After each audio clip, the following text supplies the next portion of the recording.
Hey, Kyle Mechlinski here, and I want to ask you a question. Have you ever stopped and asked yourself, is your sinful nature stopping you from producing wealth?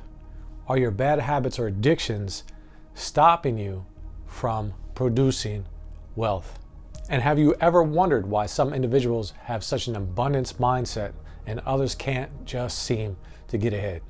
Or maybe you see people with bad intentions just getting ahead, and you wonder why evil people have more money than you do. And I'm going to answer all these questions, and I believe after this video, you will be more prosperous in your life and business. So stick with me as we go over some powerful scriptures and discuss the effects of sin on poverty and explore how living in obedience unlocks the blessing. I also break down how your spirit can vibrate at a frequency that attracts abundance. I believe this video is going to change your life, so let's get into it. You see, the devil's plan is to keep you poor. Have you ever heard of Napoleon Hill's book, Outwitting the Devil? It's a great book on wealth, and the idea stems from the biblical text. And in this video, I'll give my personal perspectives and expound on it in the context of your life. You see, the devil thrives on keeping people in a scarcity mindset, keeping your mind fixed on a poverty level, not just financially, but spiritually, emotionally, and mentally. Why? Because if he can get you to think about poverty all the time, you're bound by it. It's hard to focus on God's purpose for your life. And the enemy uses poverty to distract, discourage, and ultimately destroy you. If you struggle with addictions, this is one of the main ways the devil distracts you from getting ahead. Maybe you just can't kick that habit, and it's taking your hard-earned money week after week. It's fun in the beginning, but then you're stuck with a problem, and you're slowly destroying your progress. And eventually it'll destroy the areas of your life in health, wealth, and relationships. And these are three of the biggest areas that help you produce wealth, and your spiritual state being the center of it all. John chapter 10 verse 10 says, "The thief comes to only steal, kill, and destroy, but I have come that you may have life and have it to the fullest," or have it abundantly. And Jesus tells us plainly that the thief, the devil, comes to steal, kill, and destroy. Poverty is one of his tools to achieve this. He steals your joy, kills your dreams, and destroys your hope. So debt, fear, hopelessness, and depression are major tools of the enemy. And the enemy uses various tactics to keep us down. Let's look at some of these. So debt. This is why I believe so many Christians need to be educated on financial education. And number two, fear paralyzes you from taking steps of faith forward. And number three, hopelessness makes you believe that change is impossible. The Bible says, hope deferred makes the heart sick. If you have no hope, you sink into depression and you really have nothing to live for. What you really have in life is purpose. And when you chase purpose, that's where you'll find ultimate fulfillment. It's not in money. It's not even in your work ethic. It's not in accomplishing great and all these great things. It has to be accomplishing what you're purposed to do. And number five, addictions takes your money and saps your energy and motivation. Now let me share a personal story. I remember growing up in a broken home and visiting my dad in a homeless mission. My dad and mom had split up, and I was only about 5 or 6 years old. And it was a dark time. And I believe deep down that I would have been in the same position as my dad if I hadn't realized that God wanted to do something great in my life. Now I realize that I've broken a generational curse that could have continued even to my children. Now let's break down certain sins that can open up the door for poverty. It's not a topic we like to discuss, but it's essential for breaking free. Number one, laziness. Proverbs chapter 6 verse 10 verse 11 says, "A little sleep, a little slumber, a little folding of the hands to rest, and poverty will come on you like a thief, and scarcity like an armed man." Laziness leads to missed opportunities and stagnation. It's easy to get comfortable and avoid the hard work required to advance in areas of your life and business. But the Bible warns us that this complacency invites poverty. To combat this, set daily goals and hold yourself accountable. Even small steps lead to significant progress over time. Number two, greed.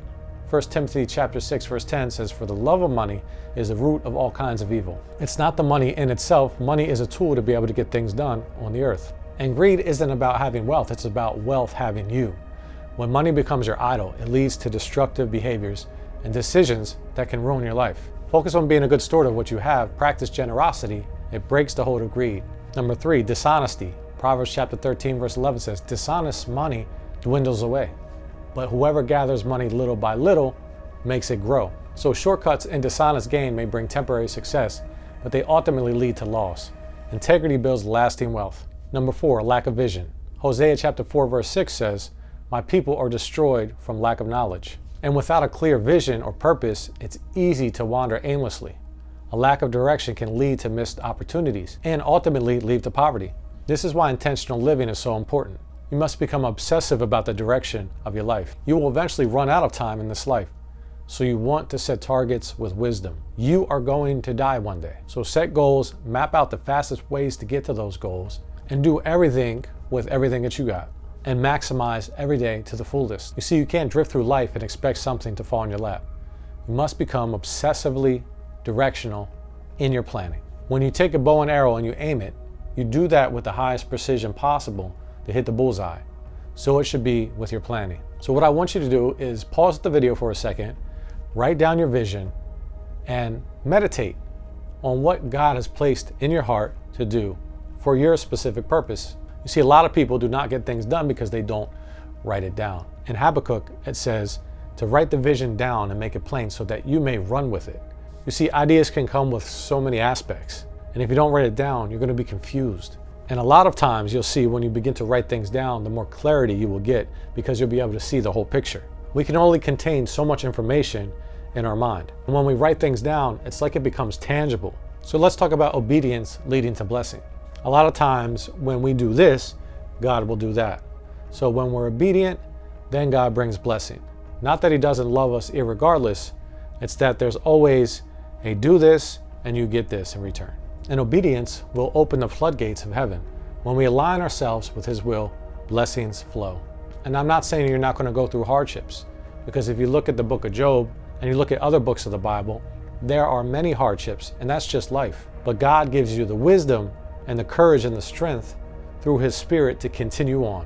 And he will use trials and tribulations to strengthen you for the next place you're about to walk into in your life. And he also will develop humility through the things that you go through, so that you're ready to carry what he is ready to give to you.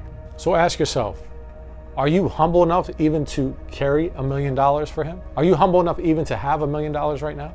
What would you do with $1 million? Would you squander it? Would you know how to invest it? Would you get haughty and start talking down and being condescending to people? Or will you carry it with integrity and carry it wisely? And Deuteronomy chapter 28 verse 1 through 6 says, if you fully obey the Lord your God and carefully follow all his commands, all these blessings will come on you and accompany you if you obey the Lord your God. Notice that these blessings will come on you and accompany you. You don't have to chase them. They'll chase you when you're walking in obedience. But at the same time, God will develop your productivity and use you as a vessel to produce income on high levels. Sometimes we're waiting for the blessing to come to us, and a lot of times God will develop you, especially through entrepreneurship, so that the blessing can come through you. And he will give you the wisdom, and then you begin to apply the knowledge that he's given to you. And you carry this into the marketplace and you generate wealth. So obedience equals blessing. So let's break down some blessings that come from obedience. Number 1, provision. God meets your needs. Number 2, protection. He guards you from harm. Number 3, promotion. He elevates you to new levels. Number 4, peace. A deep sense of well-being that surpasses understanding. And here's the thing, the devil can make people rich too. So if you're wondering why evil people can have a lot of money, that's because the devil can give people riches too. Just like the story of Jesus when he went on a long fast and the devil came to tempt him. And the devil said, if you will bow down and worship me, I will give you all the kingdoms of this world. And he's still doing that same exact thing to this very day to people all over the earth, whether they realize they're serving him or not. But the difference is God gives you riches and God gives you blessing, but he adds no sorrow with it. For the blessing of the Lord maketh one rich and add no sorrow. I believe the people that are rich and evil always have a string attached to the enemy, meaning that at some point, whether in this life or the next, you're going to face some kind of repercussion. And that's either going to hell or even getting killed or losing everything in this life, going to jail, because judgment eventually will come. Whether God's hand gives judgment or the devil decides to take you out, there's always that string attached. And when I decided to fully commit my life and businesses to God's principles, that's when I truly saw transformation. Opportunities came knocking and I experienced peace that surpasses all understanding like never before. So now let's get into vibrating at the frequency of abundance. This isn't some mystical concept. It's about aligning your heart and mind with God's truth, and most importantly, meditating and spending time with him and getting the scriptures in your heart and letting his love fill your heart with abundance. You see, when you don't spend time with the Lord, you lose spiritual abundance. You lose the awareness of abundance. When people go sin, they go rob and they go kill because they don't have abundance. They always feel like they're missing something. They feel like they have to do something evil to get something. You start to experience negative feelings. And over time, these can affect your performance and be detrimental to your mindset. So the longer you don't spend time with God in his word, the more you will see lack in your life. Because not spending time does not increase your faith. It does not give you fresh perspectives. It does not let you see life through the right lens, because his word is the lens and his word is abundance. And the time with him makes your soul prosper. You see, the devil wants you broken in your mind and spirit first. Again, then it will begin to manifest on the outside. And we don't need provision from the devil. We get our provision from God, and it is he that gives us the power to get wealth. In Deuteronomy chapter 8, verse 18 says, "And you shall remember the Lord your God, for it is he who gives you power to get wealth, that he may establish his covenant, which he swore to your fathers as it is this day." You see, if you believe it's by your own power, you are in some serious trouble. The devil believes he is more powerful than God. And when we think that we are the ones that produce wealth, we become like the devil. It is only God that gives us the ability to produce wealth at all. Well, Kyle, how can you say that? How can you say that? I can move my arms, I can move my feet. Yeah, but who gives you the breath in your lungs? You see, you cannot even breathe unless God gave you life. God has established you and put breath in your very lungs so that you can even carry yourself from day to day on the earth. So here are some more scriptures on God's promise for provision. And again, I'm not going to say you're not going to go through tough times. Things happen, but he will be there to guide and provide in ways you never thought of. Also, a major key to unlocking wealth is to be a giver. Even Tony Robbins believes in giving 10% to organizations that help others. This can be charities, churches, being a primary example. And the Bible talks about giving to the church. In Luke chapter 6, verse 38, it says, "Give, and it shall be given unto you. Good measure, pressed down, and shaken together, and running over, shall men give unto your bosom. For with the same measure that ye meet, withal it shall be measured to you again." Meaning that when you give, he can multiply your giving and give you even more. And when we try to hold on to everything in our life, that is not an abundant mindset. Abundant mindset always believes that there's more for everybody. In Philippians chapter 4, verse 19 says, "And my God will meet all your needs according to his riches of his glory in Christ Jesus." So when you truly believe that God is your provider, your mindset shifts. You move from a scarcity mentality to one of abundance. So I want you to practice daily affirmations rooted in scripture. For example, I am blessed and highly favored. Luke 1:28. I can do all things through Christ who strengthens me. Philippians 4:13. God has plans to prosper me and not to harm me. Jeremiah 29, verse 11. You see, speaking these truths and spending time with the Lord reinforces your faith and raises your spiritual vibration to receive wealth. So right now, let's take a deep breath together. I like to do this when I'm reading and meditating with the Lord, and keep breathing in and say, I'm aligning myself with God's abundance. Feel that? That's your spirit tuning into his frequency, tapping into abundance. Your soul is becoming prosperous, your heart becoming full of the Lord as you spend time with him again. And gratitude is another powerful way to elevate your spirit. The Bible says in 1 Thessalonians chapter 5, verse 18, "Give thanks in all circumstances, for this is God's will for you in Christ Jesus." So I want you to write down 5 things you're grateful for each day. This practice shifts your focus from what you lack to what you do have. And this appreciation will open you up to receive even more blessing. So let's bring it all together. The devil wants you poor physically, emotionally, and spiritually. He uses tools like debt, fear, and addictions and hopelessness to keep you trapped. But God desires abundance for you. And by recognizing these areas of sin that lead to poverty and choosing obedience, you unlock his blessings. Remember, it's not just about material wealth. True abundance is living a fulfilled life aligned with God's purpose. Jeremiah chapter 29, verse 11 says, "For I know the plans I have for you, declares the Lord. Plans to prosper you and not to harm you. Plans to give you a hope and a future." So God's plans are to prosper you, not to harm you. Hold on to that promise. Don't let the enemy steal your destiny. And if this message has touched you in some way, don't forget to like, comment, and subscribe. And I challenge you to take a step today.